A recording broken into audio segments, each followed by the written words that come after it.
মাসের শুরু হতে না হতেই তো এত বাজার করতে হয়। আরো একটা ছোট্ট টোনাটুনির সংসার আছে, বলেন দেখি আমার টোনাটুনির সংসারে কি কি লাগে মাসে। তুমি কিছু পলি নিয়ে এসে পড়েছে, তুমি ফ্রেশ পলি যেগুলোতে আমি সবজি বা মাছ এগুলো রাখবো।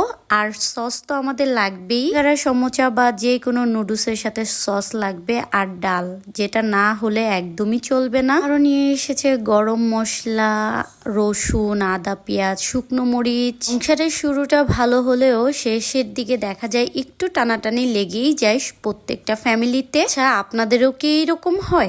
কে আমাকে কোন জেলা থেকে দেখছেন অবশ্যই কমেন্ট করে জানাবেন। আর এই দেখেন এইদিকে আবার নুডলস, এটা না হলে আমার মেয়ের সকালের নাস্তা একদমই হয় না। সংসার মানে অনেক কঠিন, এত সহজ না। আমি ভাবছিলাম এটা আবার কেমন তেল, এমন প্যাকেট করা। পরে প্যাকেটটা খুলে দেখি না, এমনিতেই আগে যেই তেলটা ব্যবহার করতাম সেটাই এখন একটু নতুন প্যাকেজিং এ চলে এসেছে। আসলে দিন যত যাচ্ছে, যুগ বললাম ততই আপডেট হচ্ছে, যুগের সাথে তাল মিলিয়ে সবকিছুরই পরিবর্তন হচ্ছে। আচ্ছা, একটা সংসারে কত কিছু প্রয়োজন হয় তাই না? আমাদের ভাইয়া তো সবচেয়ে বেশি তখনই রাগ হয় একসাথে যদি বাজারের লিস্ট আমি তাকে না দেই, ভেঙে ভেঙে বলি, সে অনেক বেশি বিরক্ত হয়ে যায়। কারণ ভেঙে ভেঙে বাজার করতে তার নাকি একদমই ভালো লাগে না। হ্যাঁ, আমার কাছেও এখন একটু একটু মনে হয় যে এইটা হয়তো বা একটু বিরক্তের কাজ। যখনই বাহিরে যায়, এটা নিয়ে এসো, ওইটা নিয়ে এসো, শেষ হয়ে গিয়েছে, পেঁয়াজ শেষ হয়ে গিয়েছে।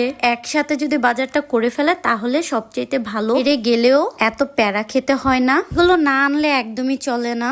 যা দেখাচ্ছে এগুলো বললাম সবকিছু শুকনা বাজার, আবার এই ভিতরে আবার সবজি থাকবে, মাছ, মাংস, কত কিছু না বলেন। মধ্যে তো বাজারের যেই পরিমাণে দাম বেড়ে যাচ্ছে ডে বাই ডে, মানুষ যে কি খাবে সেটাই ভাবছি। যারা দিন আনে দিন খায় তাদের কথা আর কি বলবো। আর আমরা মধ্যবিত্তরা তো একদমই হিমশিম খেয়ে যাই, যেইভাবে দিনের পর দিন সবকিছুর দাম বেড়ে যাচ্ছে। এদিকে তো সবচেয়ে বেশি আমি খুশি হই যখন আমি গিফট পাই কোনো প্রোডাক্টের সাথে। আমি যে বড় বড় 2টা হুইল পাউডারের প্যাকেট নিয়ে আসছে, আবার ছোট প্যাকেট কেন, এখন আমি খুঁজে দেখছি যে এটার সাথে কি কোনো সারপ্রাইজ বা গিফট আছে কিনা। এইরকম প্রোডাক্টের সাথে গিফট পেতে আমার অনেক বেশি ভালো লাগে। এখনো এখানে টোটাল সবকিছু বাজার করা হয়নি, আরো কিছু বাকি আছে, যেমন টিস্যু, রুম স্প্রে, আরো এইরকম আরো কিছু কিছু বাজার বাকি আছে। বাজার করার সময় নাকি খুব সুন্দর তাজা মাছ পেয়েছে, তাই সে আর দেরি করেনি, তাই মাছ নিয়ে এসেছে। আপনাদের ভাইয়া আর আমি অনেকটাই সেম, আমরা সব ধরনের মাছ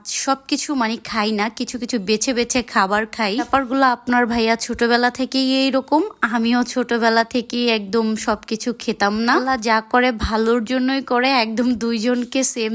আমি যা খাই না আপনার ভাইয়াও তা খায় না। ইভেন খাওয়া দাওয়ার দিক থেকে আপনাদের ভাইয়ার আমার থেকেও বাছাবাছি একটু বেশি, সে সব কিছুই খায় না। যাই হোক, মাছগুলো একদম তাজা ছিল, আরো অনেক বাজার করার বাকি আছে।